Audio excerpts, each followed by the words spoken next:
Hello, ho, ho, and a happy new year. Welcome to the Legend of the Traveling TARDIS. Thank you for joining us on your New Year's Eve. Especially for those of you over in the UK who are joining us, because it is 50 minutes till your ball drops.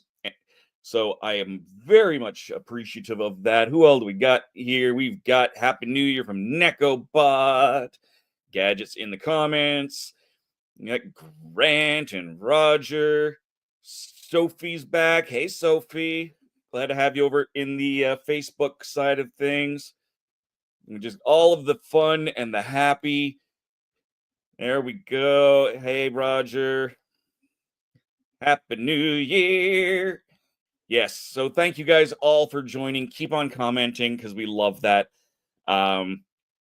It's the last show of the year for us at the Traveling TARDIS, and of course the last, which also means the last show of the year where I've got my Christmas fun out. Before I introduce everyone else, I'm going to point this out. It may not be the last time you see Christmassy stuff for me, because I found a box that finally has got here. So I'm going to do this box opening at the end of the show. And maybe I'll have something fun in here that I'll want to do something with later on tonight.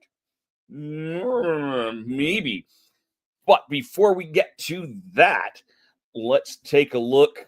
Hey, Sophie, where? Me soon. Where are you, Sophie? No, Tom. We're not that far along yet. But happy Valentine's Day if you're getting ahead of yourselves. I mean, go to the stores. You kind of already have that there. Happy New Year, John. Anywho, Roger, really like your beanie and your T-shirt. This is Team Canada for Quad Ball Canada. Used to be Quidditch Canada. I'll be at the World Cup in Brussels in the summer. And this is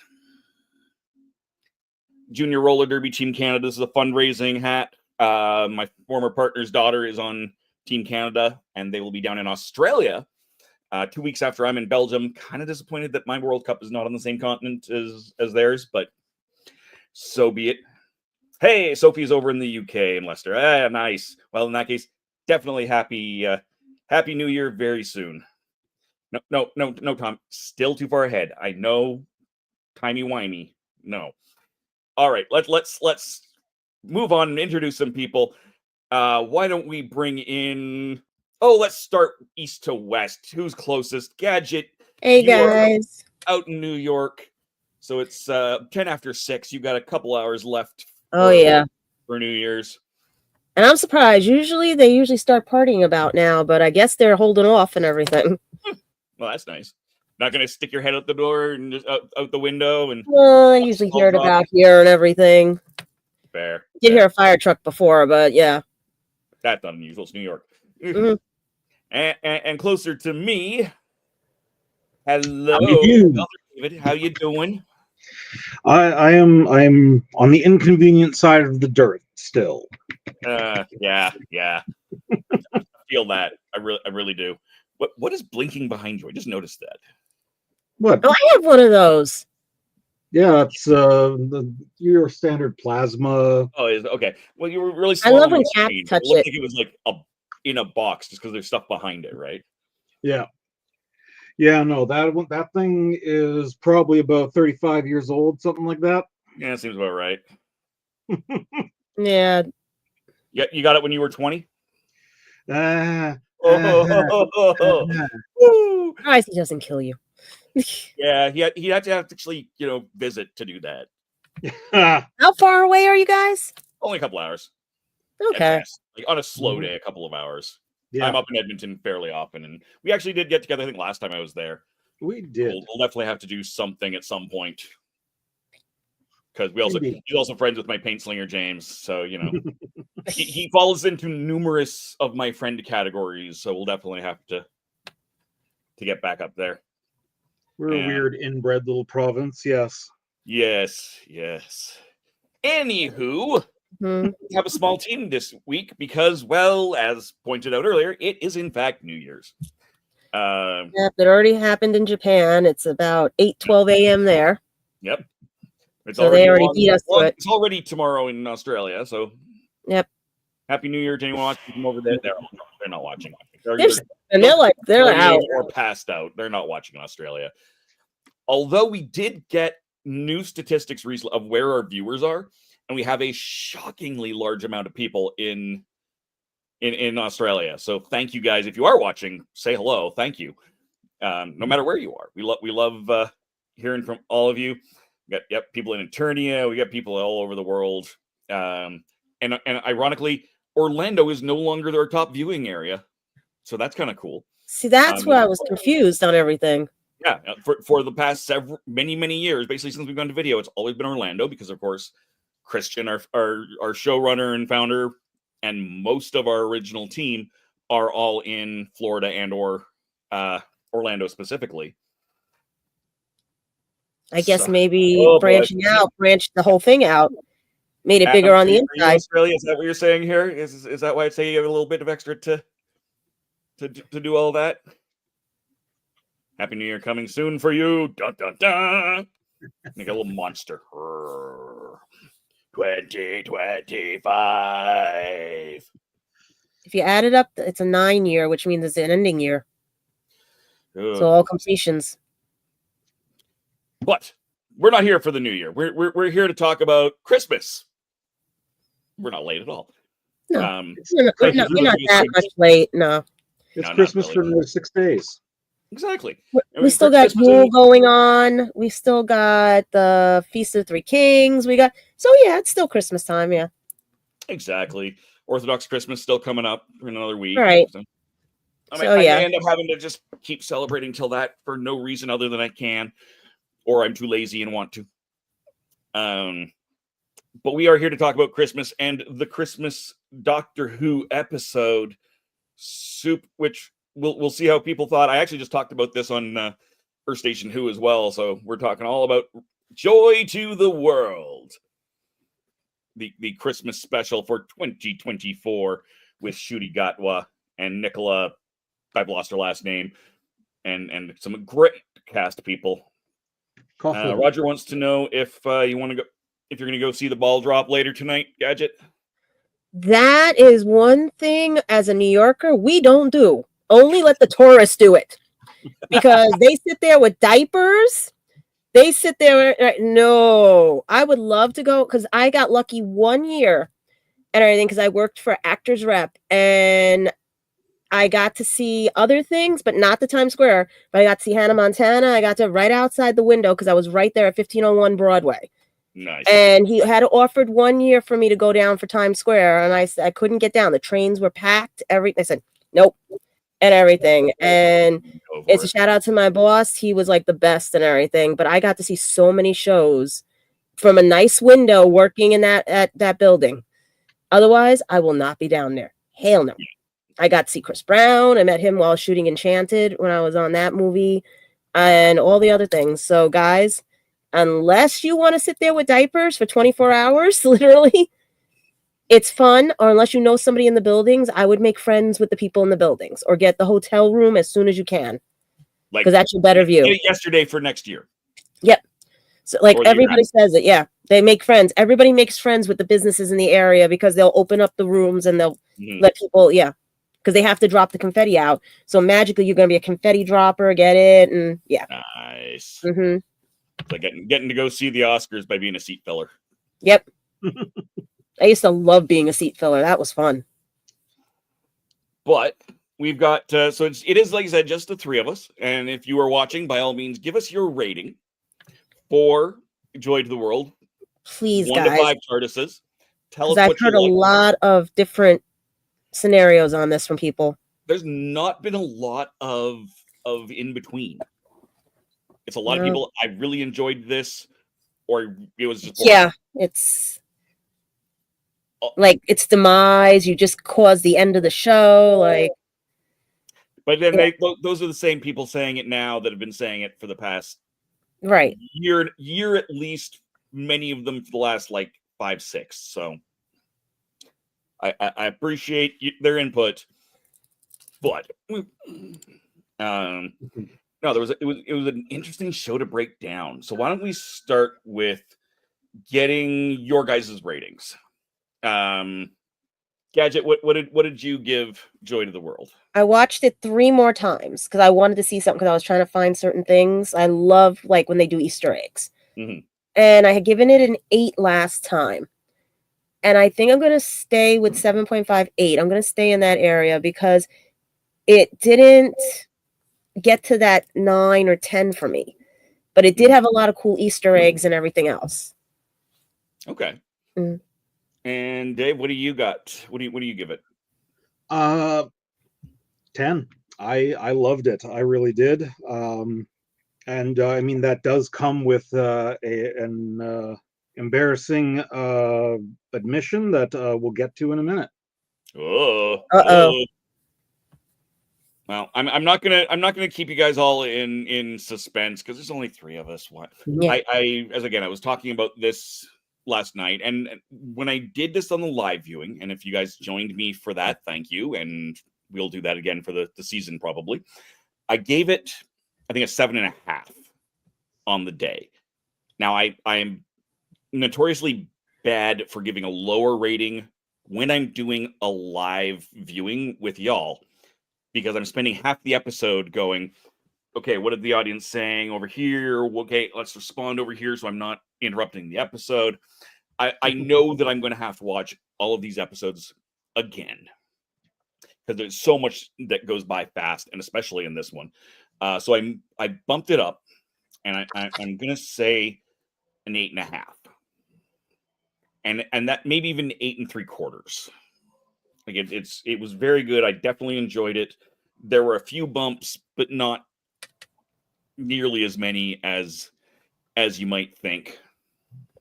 Well, Dave, you know why I also gave it a low and everything, because it hit too much to home too. Yes, at that time. And that's either going to give you a higher score or a lower score for a lot of people. But it was just too coincidental. It was just too coincidental for me. That's fair. Yeah. What did you like? What did you not like? What it did.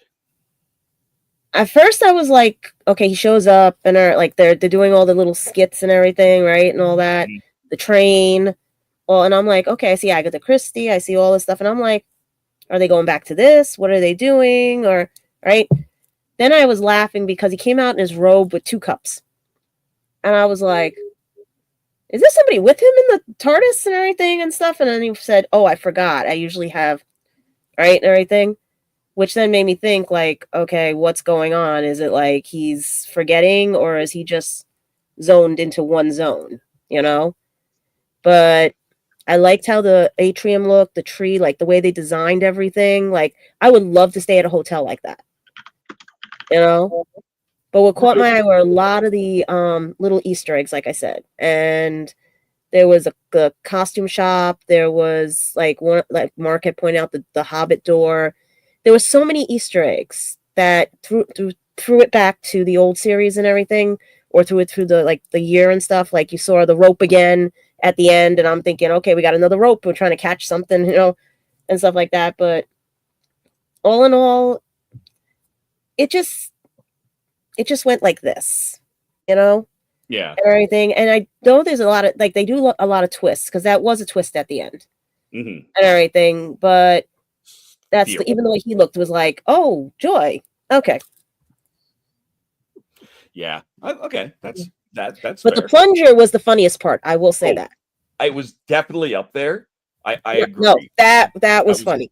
I definitely like the plunger. Especially, there were a few points in that sequence. Yeah. I really do think it was Steven Moffat trolling the haters. Yes. No, that whole hotel. No, the whole hotel thing was the sat nav, everything and stuff. Yeah. But I think the one that I really think was, I suppose it should, hold on. We still have a spoiler thing. Spoilers, everybody, just in case you didn't realize you're going to get spoilers here. We don't seem to have a spoiler video currently. I don't know why we don't. Happened to it? It probably got taken down just to make room for something else, which is fine. But spoilers, everybody. Spoilers will happen. Be aware of that. Ding. But no, the part where the mop was doing its thing on its own, looking very Fantasia.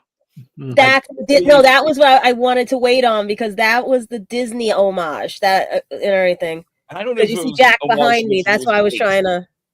I really think it was bait for all the people going, oh, Disney's running Doctor Who. just to come on, we're gonna do a very blatant Disney reference just to. And I was surprised nobody caught that. I didn't want to say it last time because I wanted to see if you guys caught it and everything. And I was like, I thought I saw Mickey Mouse in the corner. I was like, is Mickey like a hidden Mickey like head or something? That's what I was trying to find. That's why I was watching it 3 times. I was trying to find the Mickey ears and something. Yeah, but that was too cool. That was like, yeah. But the plunger one was the one that got me. Yeah. I was waiting to see if he had a mixer when he was in the kitchen. I was waiting to see for the mixer. Because that would have been funny, like her chasing him with a mixer. Mm-hmm. I think the best part about the plunger bit was that you don't have. There's 2 layers to that gag. There's just the generic Dalek gag of it, and then there's the 14th Doctor bit of him giving Davros the plunger, saying, "Here, use this." in that extra little bit of a callback. Didn't Moffat write that sketch, or was that RTD? I don't remember. Somebody in the comments got to know. Yeah, someone in the comments. It was Children in Need. Was that what it was? That it was. It was supposed to be a funny bit or Yeah, something. it was the funny sketch with Davros last year that blew up the world's internet because Davros wasn't in his chair yet. But yeah, no, I think there was so many just great moments. Yeah, it was Children in Need. Tom's got me there, but I don't. So yeah. Dave, why did you give it what you did? All right, so we have to start off with embarrassing admission. Yes. I am behind on my Who, and so this was the first time that I have actually seen Gatwa. Right, and so we're just going to knock him right out of the studio and forget that. No. Bring him back here. I would have done that to I'm behind, so yeah. Everyone at home knows it too. Please continue. Yeah, so I have to admit that there are enough popular awareness of the new season has gotten to me that, like, Space Babies, that I haven't been entirely eager to catch up, but I think he was. I love him in this, and I am very excited now to see more of him as the Doctor, because I love the characterization. I enjoy Nicola Coughlan, who I know primarily from Dairy Girls. Freaking love that series, and also I've forgotten the actor's name, but Trev. The relationship between him and the Doctor as well. I mean, as with most Christmas specials where there's no actual companion, it serves as sort of an audition for a bunch of different people to develop that relationship really quickly with the Doctor, just seeing how things work out. And I loved Trev, and yeah, when there's not a lot to complain about, it's not very interesting. I'm just listing things that I enjoyed. So you have so little to complain about, and that's very strange for you. Yeah, I get that all the time. Mostly because I don't actually complain about that much, and people constantly expect me to. I follow your social media, Dave. We've been friends a long time. Oh, right. Waldorf and Statler and Dave. Like this is the thing here, right? Dave and Dave. Yep. And that is what I love about you. But you were never ignorant about it. You have great criticism. This is why I appreciate you on the show. Like when you're being cranky, you're being cranky, not ignorant. Oh yes, crankiness is certainly a thing. But yeah, I just legitimately loved the episode. I thought it was great from start to finish. Of course, I loved the entire section where he's just living life and making a friend during the year. That turns into a really special relationship for him. Mm-hmm. But you notice she tolerated everything. Like, she just was like, whatever. Yes. Like, I would be looking like, wait, why is this happening? Why is that happening? She was just like, I'm okay with it. She hasn't seen a lot. Working in a hotel? That's probably why. She probably, yeah. Rundown hotel in London? Yeah, no, that'd be like rundown hotel in New York. You've seen a lot of things. Yes. Mm-hmm. So bigger on the inside microwave is okay. Yeah. that whole, and he made the same joke about, and I want now the coffee mug. You know, keep that Trev bigger on the inside. But I think that was that scene set everything up tonally just brilliantly. Did you see his toolbox? He comes. I didn't look. I'm gonna have to look again now. Go look at the toolbox. I'm not gonna say it as a spoiler. Go look at the toolbox. Yeah, but no, him coming out there though. You know, he's got the Arthur Dent trench coat, house coat on with his cups. He looks ridiculous. You note this is a goofy moment, and it immediately switched to right. I don't have someone else in the TARDIS with me. I'm alone. That's when I started. Like it was an emotional yo-yo moment, and that set up everything. If only he'd had a towel. Yeah, no, it's true. Just that set everything up so well.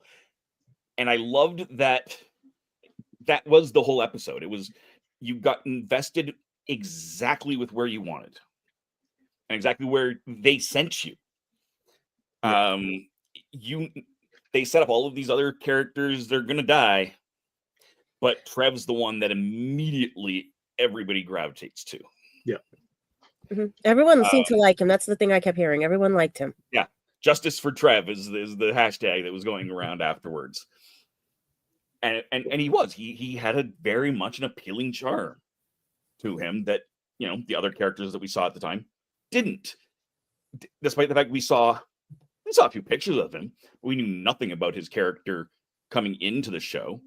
We had the Silurian manager, who's down over in the corner down there, who got some very early screenshots. I don't even think they were the finished work, because he looked better in the episode than I think he did in some of the original release stuff. I mean, there was more CGI to that. He's definitely got prosthetics, but he's a lighter shade than the older ones, and he fits the aesthetic of both the hotel and this series a little bit better than what Madame Vestra and some of that era would have, but not in a bad way. There are different people with different personalities and different looks. We know that there are different types of Silurians. So why would this not be the case? Yep. So because there were people immediately just complaining about everything, but complaining about that too. I don't understand. We're all different. Yeah, exactly. I like that they flipped back. Like they started with the, pumpkin latte and ham toasty, and then rotated all the way back to that same set of themes. And there were some really good Easter eggs in all of those as well. The couple, Basil there, when they're in the war, doesn't call him by name, but does actually bring up Madame Vestra. Oh, I know somebody who lives over there. Oh, is it a girl? No, it's two women. And it was some of the editing, it got a little bit less clear, but it was clarified after the fact. Yes, very specifically, they are referencing them. And then you mentioned the girl on the train, Agatha Christie and everything. There's another layer to that. I know about Agatha Christie. Secret. Not Agatha Christie. James Bond.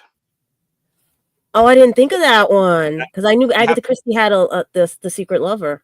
They never give, which, yes, exactly. But the character doesn't get named on screen, but does get named in the credits. It's Sylvia Trench, who was one of the original Bond girls in Doctor No, and was Bond's girlfriend getting cheated on for the first couple of movies. So the writing in there was the character is so we've now brought, on top of having brought Star Trek into canon last year through similarly vagueness, they now brought James Bond as a real human in. So was there a stalk of broccoli in the train then? Probably, but I didn't see one. Okay, because that's why the only way I could think of they could have got away with that is they had a stalk of broccoli.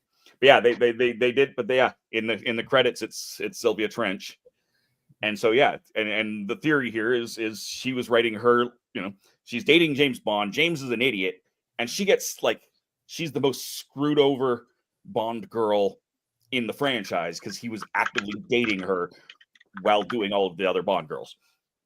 But this reframes her as, well, he's doing that. She knows that. She's off banging Agatha and having her own adventures.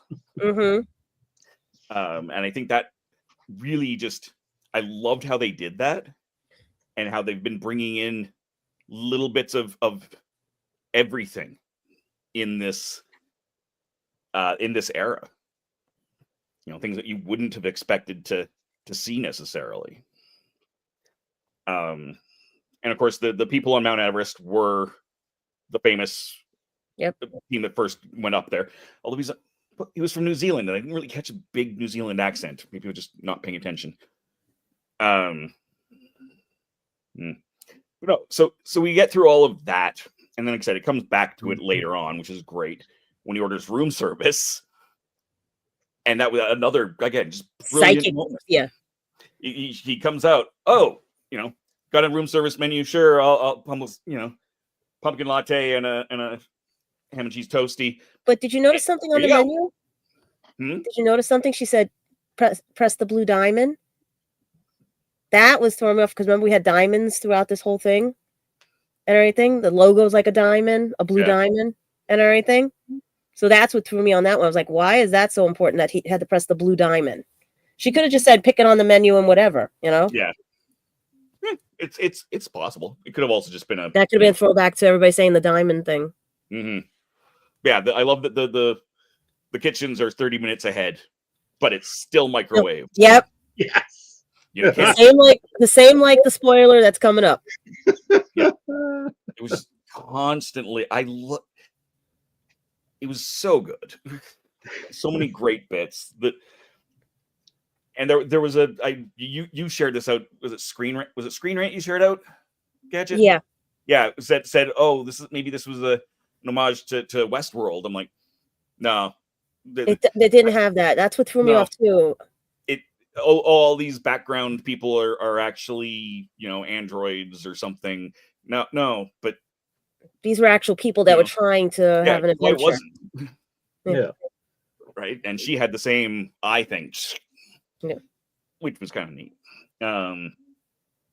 Looked like the one from Men in Black. It looked like the eyes from Men in Black, yeah. And then, which brings us then to who was the antagonist here. And that article put it in a really interesting way. And in that the antagonist was loneliness. And that... I was thinking isolation more. But they're both the same. They're ultimately largely the same. You can, there was... Meaning she had loneliness on her side. He had isolation. Which then he realized, once he realized he has isolation, leads to loneliness. Right. That's when he was arguing with himself. Mm-hmm. And then he comes back. So he's yelling at himself. So we'll skip to that part as he comes in with love that he even referenced. This is Bootstrap Paradox. Don't worry about it. The time it's taken care of. We know it's here. Yeah. Don't even worry about it. Move on. I love that he acknowledged that. But he's sitting there in the hotel, and Anita comes in, and the whole thing with Anita and him were just absolutely amazing. I was hoping she'd be the next companion. I disagree, but I love that he stops and he looks at the chair, and he looks at her. I'm surprised this seemed to have taken place much farther into their relationship than it should have. And he looks back. Have a chair.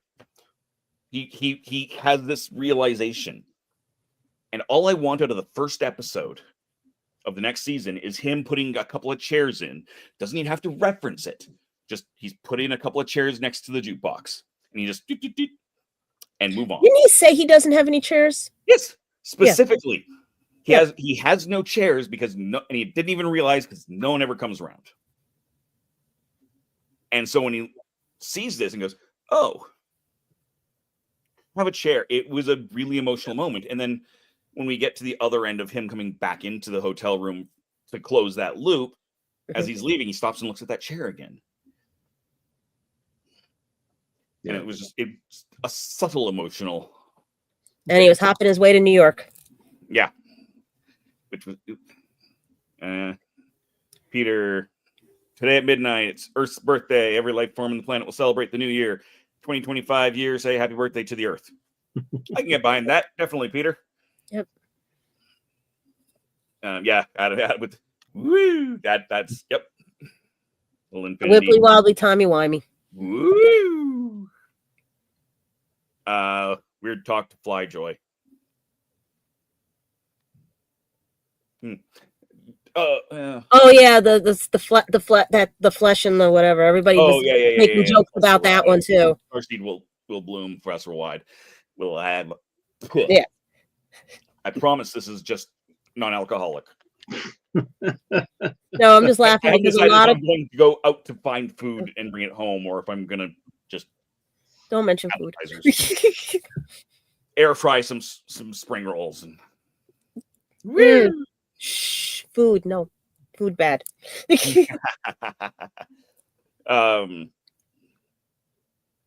What do you guys think about the ending? With Well, you already know I was in tears. Let's for skip other right reasons. to the end. Yeah. Joy to the world. The star, and Joy becomes a star, and she becomes the star of Bethlehem. I mean, obviously I gave it a 10, so I must have liked that as well. And it's not just that she becomes the star of Bethlehem, is that she is connected to all of these, to everything else, really, through that, through the mechanism through which that happens. And I mean, you get the resolution with her mother, and it's I could see myself thinking it was overwrought, but I didn't. So it worked for me. That's all I can really say. What about you, Gadget? I know I know it was a bit of a rougher. That was Yeah, that I was a doing hit for good. you. I was doing good until they mentioned, yeah. And but it got me was that it was like, I don't know, it just, that part felt too rushed. To me, it was rushed. To me, it was like, yes, she was trying to nurture the star and everything and stuff. Perfect person for it, that she overcomes her loneliness because now she has people with her. Because she has Trev, she has like she has everybody with her and stuff. But what didn't sell me is how the mother, you saw what I mean? Did she will the mother? And is that how it happened that day? Or is there a paradox for that? Because she had just got off the video call, but she was also the, you know, and yeah. So that's what I was trying to figure out, like what was going on and everything. But like I said, it didn't help. It was, yeah. No, that I agree. That was one of the points where it did not feel quite paced out properly. No. I appreciate what they were doing. I appreciate that both sides like of that coin hated it for the same reasons. It's like they rushed it. Yeah, but they did. They very much rushed it. Had all this action up and to pull the thing open, and then just goes, boop. Yeah, like, we're done. Like, that's not a Doctor Who I know. That, like, there's usually a funny bit. There's usually something else. They just left me like, okay, guys, I'm gonna go sit in the corner. Essex Machina to a new level. Just leave the Machina back there and just. I'm just like, at least Santa made it funny when it was Capaldi and all the and stuff like that, or the other Christmas ones. Like at the end, it didn't leave you like, is there more? Like, that's what I kept saying. Is there more? Are we going to see the baby? Like, you know what I mean? Are we going to, like, I'm thinking when they finally show Bethlehem, we get to see her shining down on the baby. Yeah. Now that would have made sense to me. And then cut to the Doctor, you know? I like how they did that. They didn't do that. They didn't go that one step farther. They kept it vaguely subtle. Got the wrong year. That is a good argument because there was in the calendar no 0. There's still there's a whole. They should have left the year out because there was no year 0, but by our calendar it would be year 0. But by the calendar back then, there is no such thing as a year 0, and we renumbered everything anyway. And so we don't even know what generation we're in. Exactly. So I think they just said Bethlehem. I don't think they needed to say Bethlehem. They could have just baited up to that and out. If you got it, you got it. If you didn't. It wasn't Orphan 52 level of beats you over the head with the message. It was more subtle, which is nice, but not really. And I thought they were going to sing or have at least the song "Joy to the World" if they were going to pull that off. You know, that would have given. Yeah. I have no objection if they had. I'm glad they didn't. I kind of think it would have been too on the nose is why they wouldn't. So. Yeah. And I mean, with all of the complaints, now keeping in mind, this was already set before, for the most part, before the first season even aired. So there was no complaints about, oh, Doctor Who's a musical now. But I think this was an intentional choice to not do that again.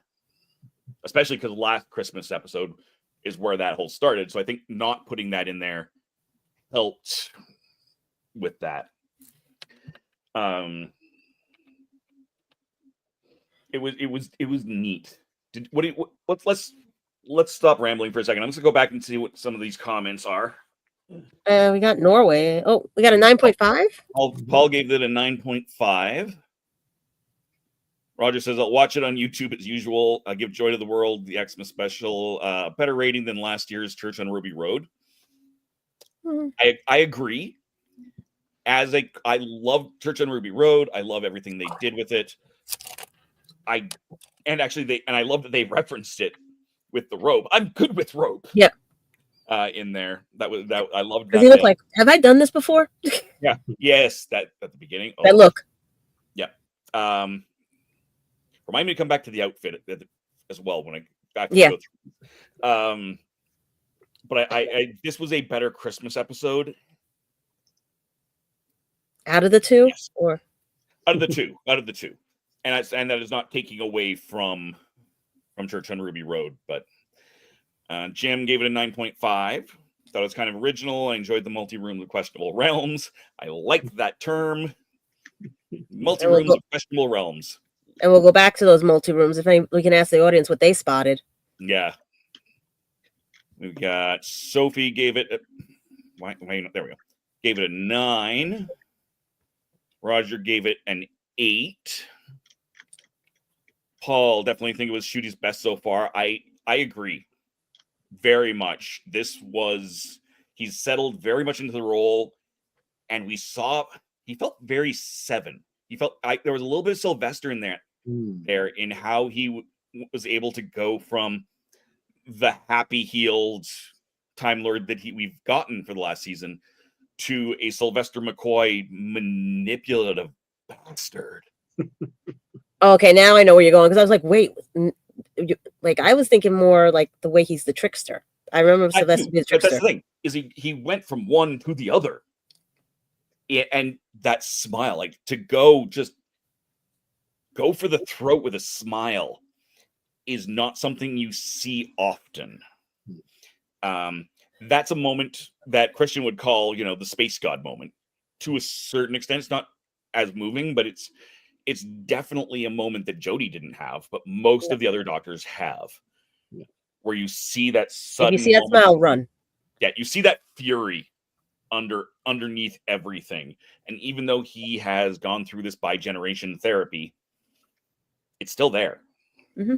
The trauma is still there. He's still working through things, and I like that that's the case. Roger, the 15th Doctor got to spend more time with Anita than with Joy. Thankfully, we didn't get to see the nativity scene. That's one of those. It's a toss up, because half the people are like, "Oh, it's offensive that they did this, and it was offensive to the Bible," and then on the other end is like, "This is offensive to all the non-Christians." But again, I'm glad they kind of split the difference on it. And I like how he said about how religions are formed. Yes, yeah. Exactly. Which is very accurate. But yeah, no, there's been a lot of conversation, and you mentioned it, Gadget, about should Anita be considered a companion? Should she come back as a companion? And it's an interesting thought, because there was no, by the definition we usually use to be a companion, you have to be on the TARDIS. Mm-hmm. None of them did. Yeah. So none of them are a companion. Which again is not this is not a surprise, given that it was a Christmas episode. That often happens. I think the Christmas companions should get a little bit of a leeway. And yes, I would say that Anita is a companion, more so than Joy. Yeah. But Joy was kind of put out in front, I think, as part of a misdirect a little bit of here's your companion, but this is really what happened over here. Yeah, and I mean, I guess functionally, I mean, she sort of serves as a companion in one sense, but at the same time, and why I wouldn't want to see her come back as a companion, is that that's not her role in his life. She is more of a lighthouse keeper. She is at a set point in time and place, or space, if you want to put it, whatever. And she is someone that he would go back to when he wishes to see her and to recapture that relationship, rather than someone whom he would change by having her come with him, etc. Well, that was the Donna moment in there. Yeah, I saw that. I saw that. Comfort to him, in that she doesn't necessarily change as a result of him, at least not as much as your companion usually would.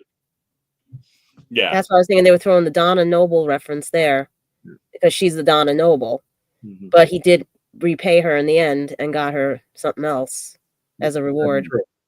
Yeah, I'm gonna jump ahead here. Polar Knights, Papa, you're messing with my OCD. I need to use flannel like the other two. First of all, that was not planned. No, it wasn't. Second of all, I almost wore my white Team Canada jersey that does actually have in the gussets. This was not planned. Since you didn't get to see it,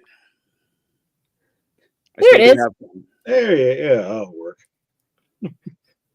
There's my flannel. Yeah, 5 minutes before we were on air, I had a red robe on. There you go. And Polar Knights, you're off in Norway. What time is it in Norway? I don't know. Wow. Are you at 9 minutes to midnight? Are you? I'm not sure where that. Are you an hour off on that? Doctor Who always gets a 10 out of 10. Boy, I wish I could agree with you, but I appreciate the enthusiasm, because yes, it is definitely, even when I'm hard on Doctor Who and even when I give a low rating, I would rather have a bad episode of Doctor Who than no Doctor Who. According to it, it's 12:51 a.m. in Norway. So he's an hour. He's an hour ahead. So we're already at the new year for Polar. All right, Sophie, at 9 minutes left. I do have a timer running here so that I don't forget about you. Yeah, I'm looking at my little clock here and everything. 11:52 for the UK. Yeah, that's where Sophie is. Let's see what's anything else that I skipped as far as ratings. So yeah, and I love that all of the wonderful humans that are out here that are really enjoying this, and because there is so much negativity in the fandom and in fandoms in general right now, which I don't understand. You know what I mean? Mm-hmm. And it is interesting to point out. Now, I haven't had a chance to check today, but I think it just dropped out. Even yesterday when I checked, Doctor was still in the top. Like, this episode was still in the top 10 on Disney Plus in Canada. It was top 10 in every English-speaking country. It was hit number 1 in several, including Australia. The ratings in the UK beat out EastEnders, beat out the dancing show that I always screw up the name of. Let's Go Dancing, Let's Come Dancing, Dancing with the British Stars. Yes. Which it did not. Come Dancing, is that the one that's? Yeah, that's the one. That's the one. But those didn't beat it last year. They very rarely does it beat those shows. Oh, the King's Speech that was 4th. Newsweek is saying it was forced, the episode. The fun was forced. That's interesting. I've never heard Newsweek to do something like that. Interesting. Yeah, no, they it might go. You might hear something real quick if I don't put the mute on. Just want to see what they say. Based out on what I was just saying. Whoa. You talk about Dancing with the Stars or whatever it is. The stuff in the UK, Wallace and Gromit beat it by far, which was to be expected. The series finale of a very popular sitcom beat it out. Those were your top two. And that's not surprising and ironic because it was the series finale of Roseanne that screwed over the Eighth Doctor. And yeah, King's Speech was I think 3. And 4 through 7 were almost identically rated in the ratings, including Doctor Who at 6. But again, it beat out all of the EastEnders, both airings of it, beat out the dancing. It beat out all of the good stuff. It did very well in the ratings, all things considered. There was no world where Wallace and Gromit was not going to beat the heck out of this. I love Wallace and Gromit. I love them. And Shaun the Sheep. Mm-hmm. I haven't seen the special yet, but again, there was just no world where that was not going to happen. Mm-hmm. So far, what Newsweek is just saying, it's basically the same thing we're talking about. Like, it's mixed. Everybody's either saying it's forced or it was okay. It just didn't. Certain people it hit different ways. Yeah. Which I think is actually the mark of a really good episode. Not that some people hate it, some people like it, but that it hit different people at different places in different ways. Strictly Come Dancing. There you go. Yeah. Thank you. Oh, okay. Yeah, we're here. We have So You Can Think You Can Dance, Dancing with the Stars. All that fun stuff. Cable. I don't care. I haven't had cable in a decade, more than a decade. I just have to say, I loved that it's on Disney Plus because now, no matter where I travel, because I'm on the road a lot, I can always find my Doctor Who. I know when it's going to air, where it's going to air, and I can watch it legally.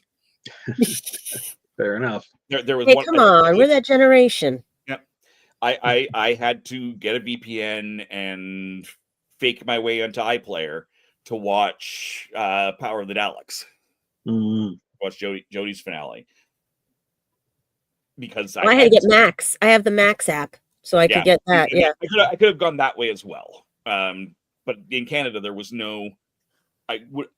Even Crave did not have it until well after it aired on cable because it was still airing on cable here. But yeah, it was really neat, and we were sitting at 3 minutes to now for Sophie and those people. Mark, everybody in the UK. Yeah. Can I? We have a timer that we can set it that it goes off. I mean, I do. Yes. Okay. You guys got a while too to go, right? Yeah, it's just coming up on 5 p.m. here, so. Yep. Those look excellent. I've got that there. I'm just remembering where I can set off a manual thing here. I'm just laughing like at the dinosaur, all the other stuff, and everything. Yeah. The effects on that dinosaur were glorious. They did get better over the years. No more puppet one from Sarah Jane Smith's era. Yep. Like yeah. It was, and even compared to the earlier Doctor Who stuff, and this is where having the budget, the extra money coming in from Disney from this streaming deal, the extra money coming in from Bad Wolf, the extra money coming in from Sony via Bad Wolf. See, that's the thing I meant to ask. Does Sony have part of Doctor Who or no? No, they have part of Bad Wolf, which is producing with the BBC Doctor Who, but they do not own. Just like Disney does not own Doctor Who. Yeah. So we're safe for now. Owned and controlled by the BBC. Everyone knows what I'm talking about. We're safe for now. Yeah. Yeah. Okay. The spinoffs are not going to be the Doctor WHOniverse. I know we have an upcoming spinoff universe of Doctor Who characters. Because our show's going to get interesting with that lovely spinoff that's coming up and everything. And I'm hoping we all can be able to watch it and it doesn't just get stuck in the UK. No, it's that one's definitely on Disney Plus. That one is That one will be on right now. Everything going forward is on Disney Plus. Next season will be on Disney Plus. The spinoff will be on Disney Plus. The only thing we don't know, we're sitting under a minute, by the way. The only thing we don't know really is after season 2. And we can definitely say, yes, we're going to have Doctor Who after season 2. We just don't know if we're getting a new Doctor or the same Doctor. There is no chance that it's going to be a new Doctor. But what it might end up being is a little bit lower budget because the BBC will be dealing with it themselves along with Bad Wolf and Sony. They just won't have that money coming from Disney, although they might have the money coming from Netflix. The reason is not that it hasn't been announced, is they can't announce where it is. Not that it's Because it not could go back to Max. Yeah. It could go back. Yeah, that's the thing. Do they want it ding dong, ding dong? Here we go. Boom, Love boom, it. boom. Happy New Year, UK. Happy New Year. Happy Oh, New you Year. lovely Brit. Yay. The timer going off. Yay. So happy New Year to the UK.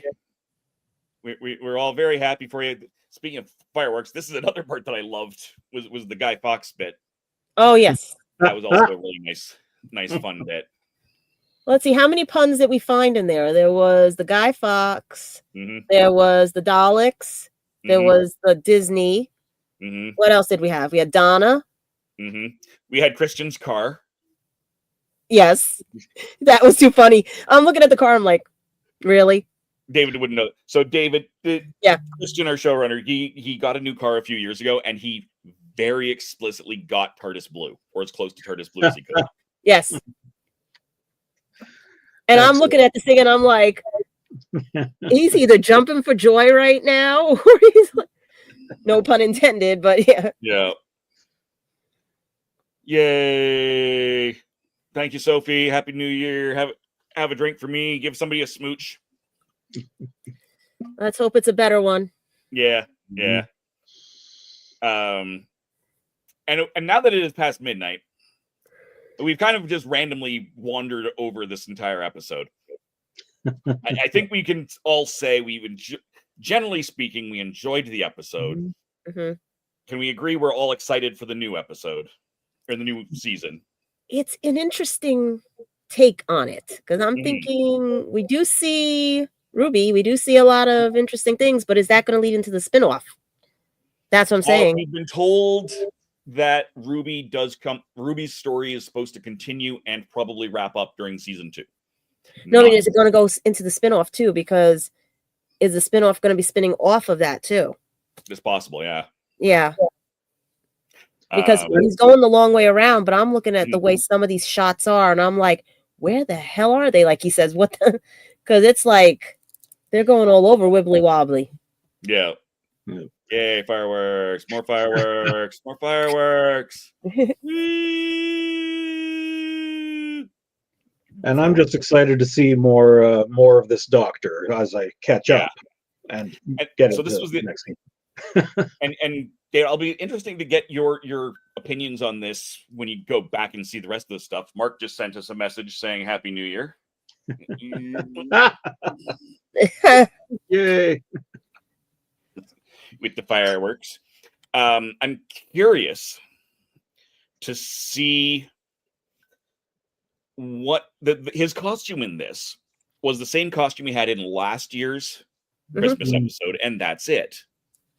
He goes through a lot of costume changes, but this is the same one as last Christmas. And I'm curious to see if that is in fact going to tie in. Because there's a lot of talk that spoilers, sorry, Dave, we're a year out.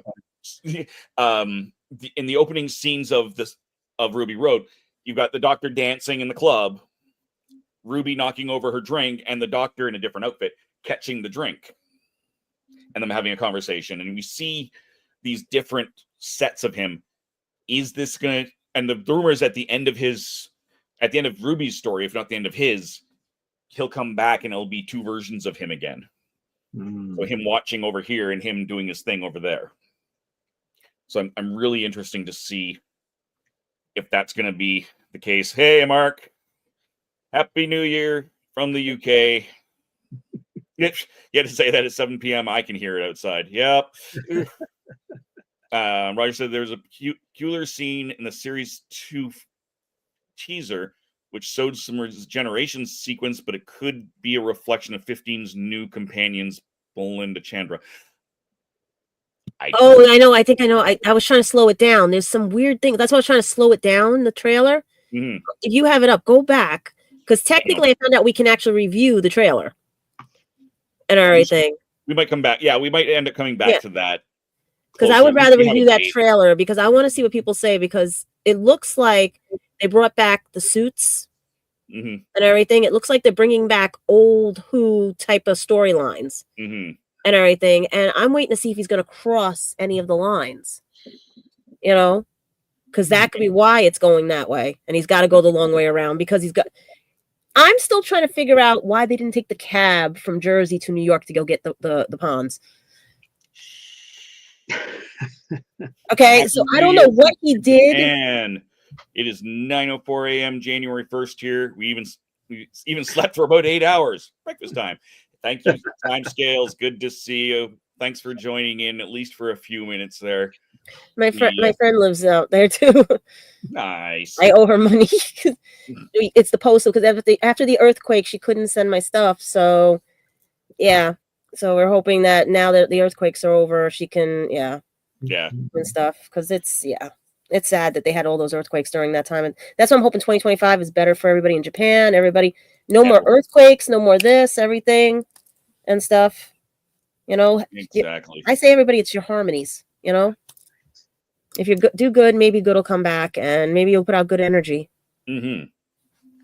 So what we've got coming up on The Legend of the Traveling TARDIS in the new year, we do have an interview scheduled for January 21st. I'm not going to say who it is. We're going to be looking at more of the David Tennant years, starting with Love and Monsters, was where we left off just before we had some other stuff in the fall. And that episode is before the controversial episode, right? We had Love and Monsters is before the other episode, the Chloe. I don't remember. Okay, because there is getting more controversy building around Chloe's episode that I wanted to bring up later. Yeah, I don't remember. I don't remember what have we done. What do we have in there? But yeah, we've got, I think, 5 episodes left in David Tennant's first series, and then we'll continue on to series 2. We've got a couple of Big Finish reviews coming up. I'm hoping. I think we're working on a couple of other interviews as well. We will see you at MegaCon if you were in Orlando, coming up in February. We will be at, I think we're trying to be at a couple of other conventions as well. I think Ancient City Con you're trying to be at too, right? I think that one, Ancient City is already over, isn't it? I think so. No, it's coming up next year. I think they got another one coming up in the new year. Maybe it's just in the new year. Yeah. Yeah.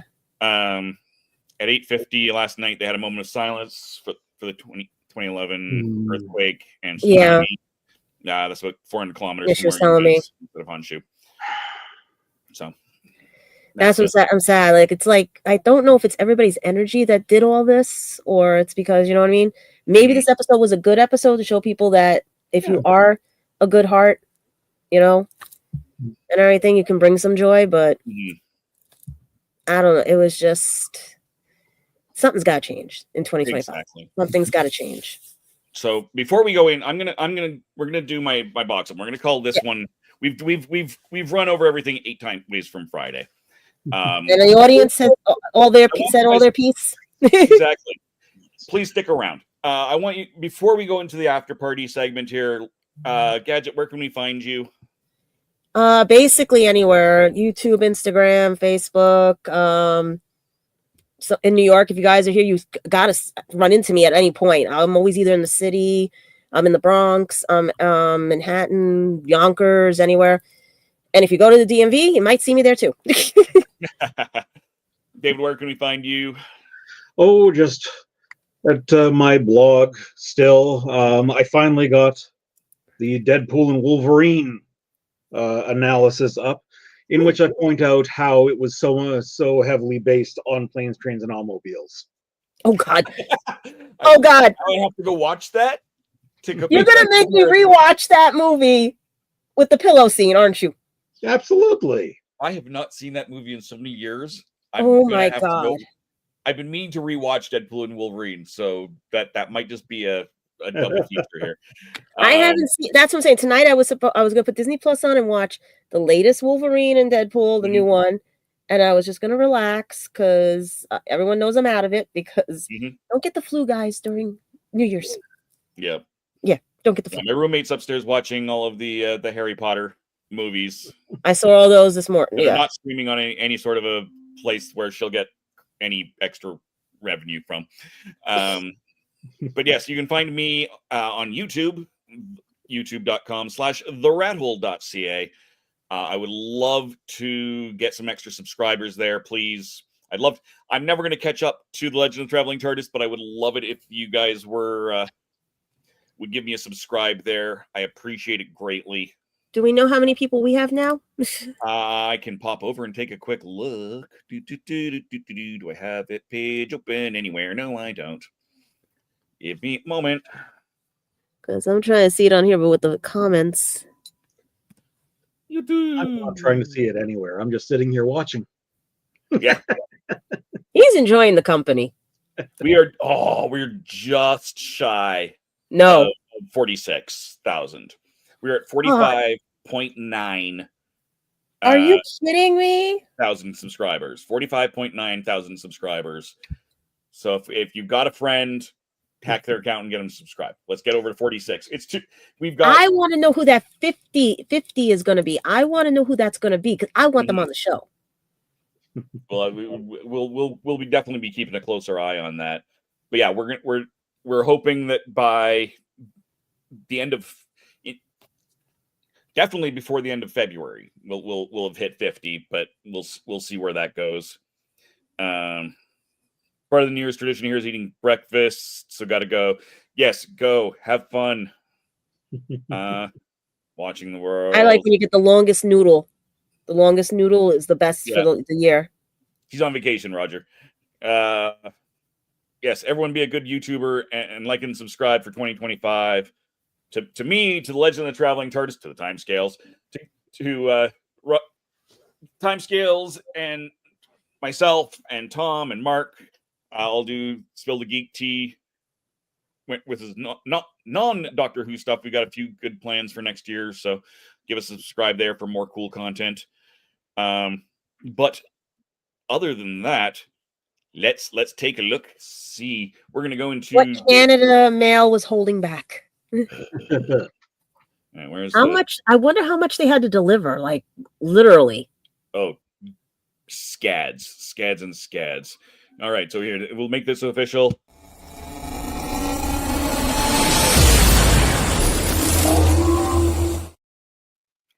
All right, so here we are. We are in the after party. Please stick around. We want to see you here. We've got now. I'm hiding. I'm trying to find the best view here for everything. How did you have it the last time where you had it? That's one of the ways we had it. This is like you were, and you had that way, yeah.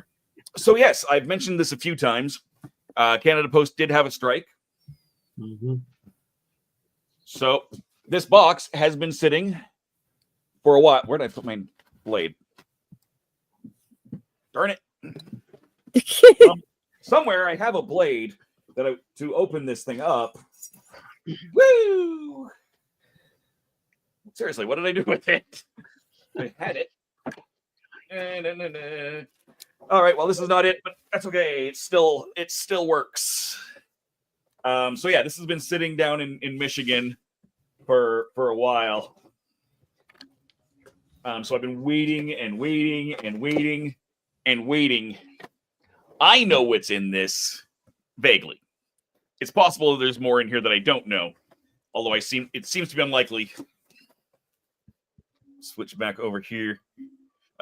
Well, mostly not Doctor Who stuff. We're kind of we are a bit of a sister show. Tom took my blade. Oh, that explains a lot. Jerk. I'm gonna switch us around just because where you're sitting in frame. Yeah. What So, in we'll look at that in a second. Boop the halls! This is the Christmas version of Boop from Smirk and Laughter / Smirk and Dagger games. Oh my god. You in the original, you're playing cats bouncing around on a bed. Now you're on a Christmas tree. Oh, the second home. Yep. I have been so excited since it was announced, because I've said ever since there's also Spooky Boop or Boop, a Halloween version.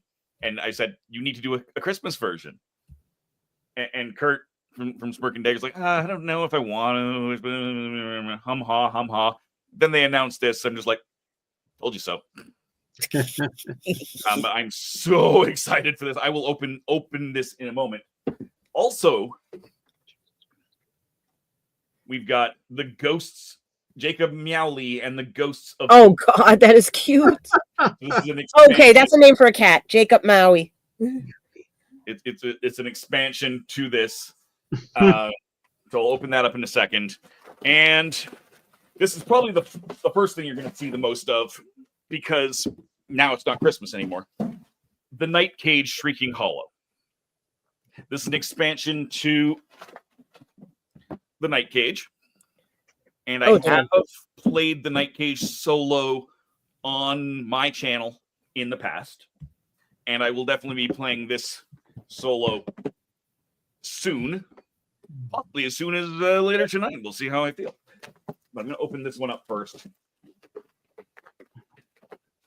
If you don't know what the Night Cage is, are you both familiar with the concept of fog of war, like in video games and whatnot? Yes. Yeah. You can only see so far. This takes it to the next level. Skipping, doesn't have Nicolas Cage in it. No, it does not. What it does have is all the characters in the corner. And you cannot see farther than your candle. So as you walk, it's a weeping angel moment. As you walk through this dark prison, this dark cage, you can't see what's ahead of you. You can't see what's behind you. And when you stop being able to see what's behind you, those rooms go away. So if you back up, you're hitting the wall. So it's constantly shifting. And the Night Cage Shrieking Hollow is an expansion. Now that would be a cool escape room. It kind of is. It's an escape room without the mystery, without the puzzles.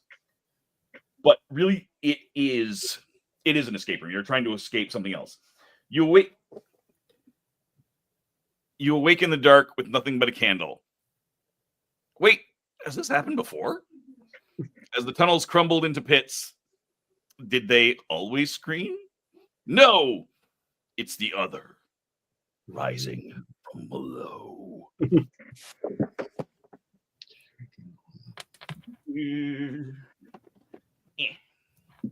So we've got the rule book. One thing I love about all of the stuff from Smirk and Dagger is that you can skip the rule books and go to an app called Dized. And it's not just Smirk and Dagger.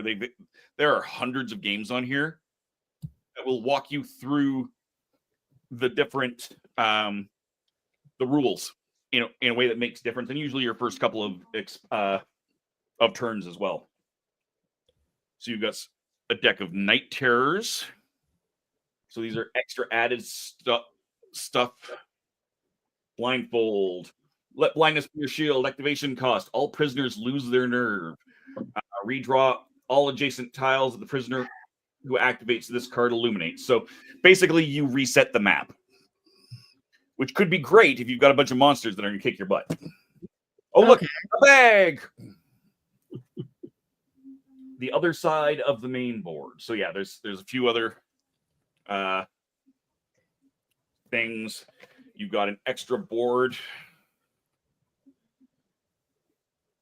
This is the hollow. So it's kind of, you're falling down a pit here. So it's like,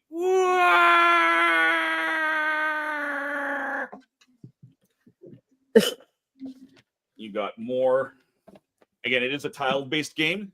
That's probably what the bag is for. There's the other. Looks like my ex. So you've got more tiles. You've got on one side there's pits, on the other side there's stuff. There's the actual. He comes on the board and starts eating up tile spaces, as well as some other different monsters that you can come across.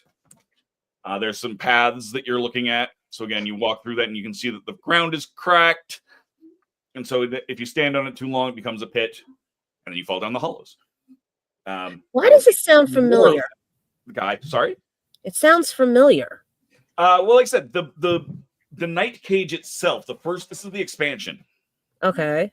So Night Cage, the original game, has been out for a few years. Not a lot of years. It's like 3 or 4.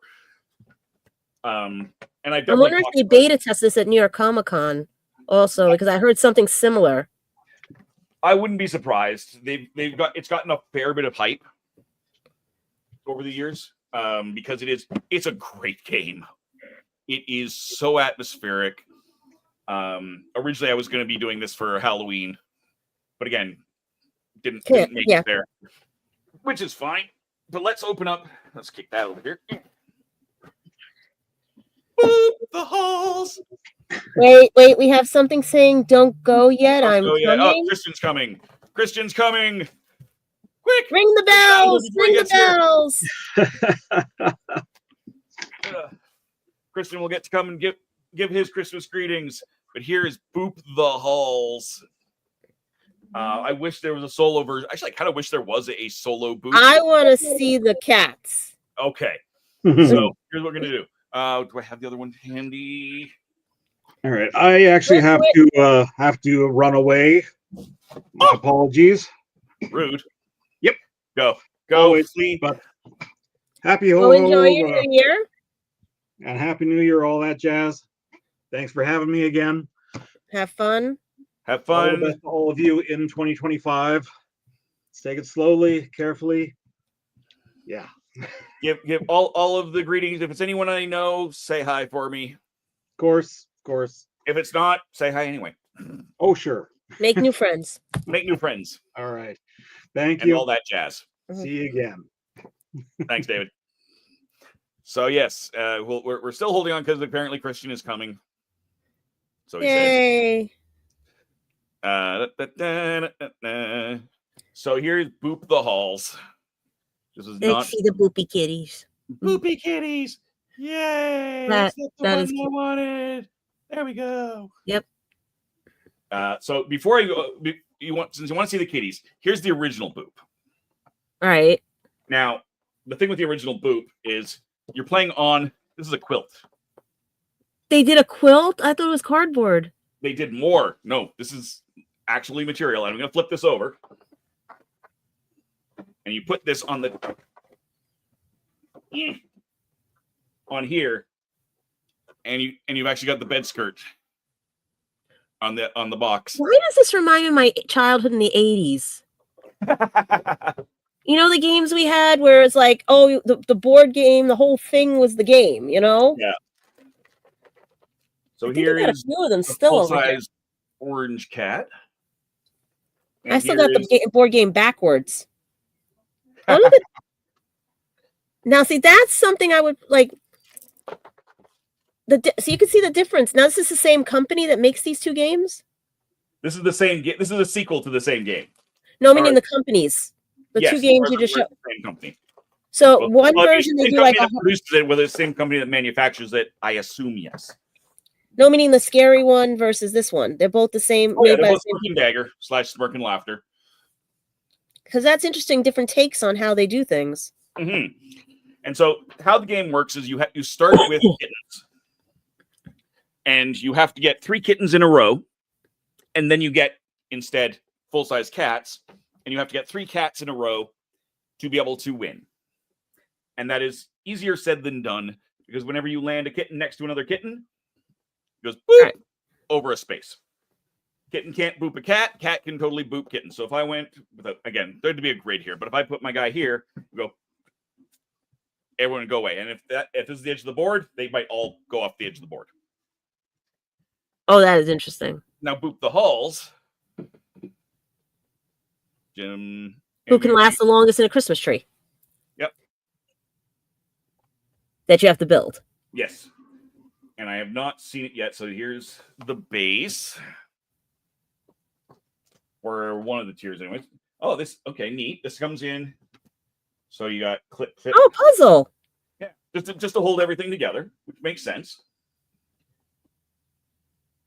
There is, Christian is almost here. So there's your bottom level. And then this is on top of that. And it is inset a bit. So there's actually a little bit of a lip here. That actually makes sense. So nothing moves. And then, exactly. And same thing here. Another one. And there's actually another one right in here for this. And this all just tucks in the box like that. Easy cleanup. Some baubles, some Christmas ornaments.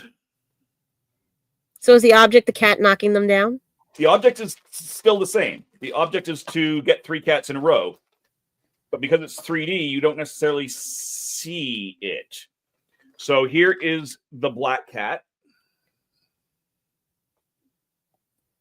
With a bauble. With a bauble. Here's the black kitten. Oh, sorry, that was the kitten. This is the full-size cat, sorry. He's got a scarf. He's got a scarf on. And Christian will come on, is almost here. Christian will come in whenever he gets here. Here is your white kittens. There we go. And figures they're in a present. In a box. And here is your full-sized cat.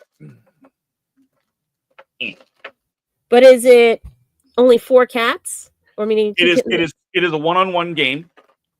So it is just 2 types of cats per. So you would get the goal. So if I put in a kitten here, right? I put a kitten here. I having not looked at the specialized this version of the rules, just to be clear.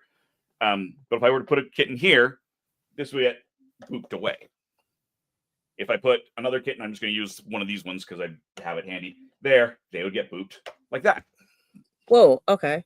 But the goal is to end up with 3 of the same kitten in a row. And then you get rid of these, come out of play. And instead you have cats. And the end goal is to have 3 full-size cats in a row. In any pattern. Is that like Monopoly with the houses? And then homes and hotels? Not at all. It would be nice if it was, but no, it's much more complex.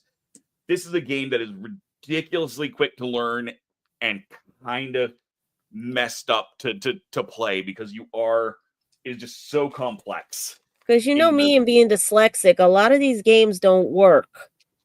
So this would be interesting. It would. I would say start with the original. Uh-huh. Aside from the fact that we're almost past the Christmas season. But the original is not 3-dimensional like this, right?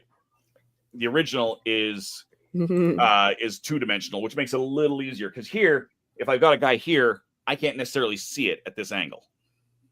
That makes sense with the 3D. Yeah. And then there's the expansion to this. And again, I can't give you the rules to the expansion because I don't know them. But here is Jacob Meowly and the Ghosts of Bootmas. I have no idea what's going on because Christian is just taking everything off. Stop messing with stuff, Christian. He's trying to get in. He's in. He just doesn't have his camera on. And there won't be. Okay, and there won't be. I'm not proper. we knew that. I'm just looking at... Shut up. We're looking at cats. I'm liking the name of this one. Jacob Meowly. Yep. And You're giving me names for cats. So you've got the Ghost of Bootmas Plast, the Ghost of Bootmas Pal, and Jacob Meowly. So there's only 3 cats here, which is interesting because there could end up being maybe one next year. But here is your cat. So here is Jacob Meowly. And he's a ghost. And this is very similar to the Halloween one. I assume the mechanics for him are going to be very similar. He gets to travel everywhere. One direction, but you can choose which one it is. Okay, interesting. Ghost of Boopmas yet to pounce. And which way is up on here? Sorry to think. Oh, there we go. He is. He's in a sheet. He's in a sheet. And the Ghost of Boopmas Past. Is he holding fire? Yes. There we go. Yep. Yes. Set up on fire. Right. Fire. And there's a little cheat sheet tile here for how they all move. I'm so excited to get to try this. I'm so grateful to finally get this from Smirk and Dagger. Yeah, I'm excited to Boop. When Boop came out, came out vaguely this time of year, but it was my number one of the year. It was my number one most anticipated game, and by the end of the year, it was still my number one favorite game of the year when it came out. So I'm really convenient. I'm gonna tell Melanie that she's missing. I've got a friend who was like, "What's in the box?" I'm live. You can see what is in the box. Are we doing a Saturday Night Live skit at this moment? It pretty much is. Well, I mean, it's Christmas, right? I mean, it's New Year's. We can have fun. We just combined all the holidays together from October 1st all the way up to December 31st. Did they do the fireworks by you, Christian? What's that?